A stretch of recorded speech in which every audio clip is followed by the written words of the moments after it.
چار چیزیں ایسی ہیں جس شخص کے اندر پائی جائیں وہ خالص اور پکا منافق ہے۔ اذا تمنا خانہ، جب اس کے پاس امانت رکھی جائے خیانت کرے۔ تو منافق خائن ہوتا ہے، جب بھی امانت رکھی جائے وہ خیانت کرتا ہے۔ اور ہم اس نبی کے ماننے والے ہیں جن کے گھر کے گرد کافروں نے محاصرہ کیا ہے، ننگی تلواریں لیے کھڑے ہیں کہ آج حضور کی زندگی کا چراغ بجھا دیں گے۔ وہ باہر تلواریں لہرا رہے ہیں اور حضور علی کو وصیت کر رہے ہیں کہ صبح ان کی امانتیں واپس کر کے تم بھی مدینے پلٹ آنا۔ ہم اس نبی کے ماننے والے ہیں، تو کس طرح ہم امانت میں خیانت کر سکتے ہیں؟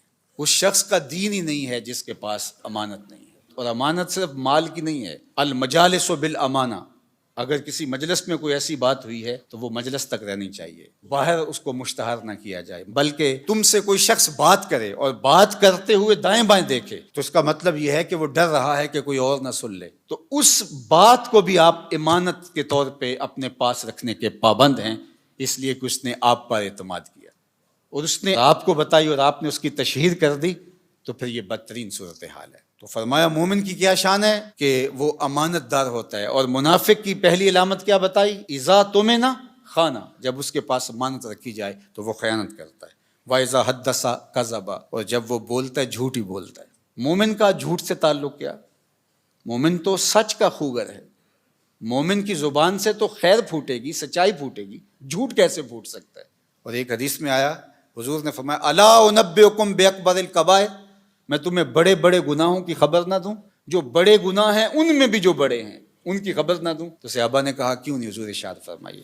تو آقا کریم نے فرمایا الاشراک باللہ، اللہ کے ساتھ کسی کو شریک ٹھہرانا۔ پھر ارشاد فرمایا وعقوق الوالدین، والدین کی نافرمانی کرنا، وجلس وکانا متکئا۔ تیسری چیز بیان کرنے کے لیے حضور ایسے ٹیک لگائے بیٹھے تھے، حضور نے ٹیک چھوڑ دی، بات کی اہمیت کو اور اجاگر کرنا تھا۔ اور پھر حضور نے فرمایا الا وقول الزور، الا وقول الزور، الا وقول الزور، اور جھوٹ بولنا، جھوٹ بولنا، جھوٹ بولنا۔ پہلے تو ٹیک چھوڑی اور پھر حضور اتنی بار یہ لفظ بولا کہ صحابہ کہتے ہیں کہ ہمیں بار بار آ رہا تھا کہ حضور اب سکوت اختیار فرما لیں، ہمیں بات کی اہمیت کی سمجھ آ گئی، لیکن حضور بار بار کہتے تھے الا وقول الزور، الا وقول الزور۔ اور شہادت الزور کے لفظ بھی ہیں، جھوٹی گواہی دینا اور جھوٹ بولنا، تو یہ جھوٹ اتنی بری بات ہے۔ اور ہم سمجھتے ہیں کہ یہ فن ہے، جھوٹ نہ بولیں تو سودا ہی نہیں بکتا۔ میں کہتا ہوں جاپان والوں کا کیسے بک جاتا ہے؟ پوری دنیا بیچ رہی ہے، ہمارا نہیں بکتا۔ ہم پھر سودا نہیں بیچ رہے، ہم جھوٹ بیچ رہے ہیں، جو بیچیں گے کمائی بھی پھر اس کے مطابق ہوگی۔ تو فرمایا جب بولے جھوٹ بولے، یہ منافق کی علامت بتائی گئی۔ وَإِذَا عَاهَدَ غَدَرَ، اور جب عہد کرے تو عہد کو توڑ دے۔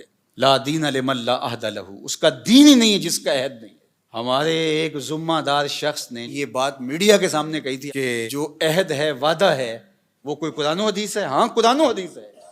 لا دین لمن لا عہد لہ، جس کے پاس عہد کی پاسداری نہیں، اس کے پاس دین ہی نہیں ہے۔ اللہ اکبر، یہ دین ہے ہمارا۔ وَإِذَا خَاصَمَ فَجَرَ، اور فرمایا کہ جب وہ کسی سے لڑتا ہے، جھگڑا ہو جاتا ہے، کسی سے الجھاؤ بن جاتا ہے تو گالیاں بکنا شروع کر دیتا ہے۔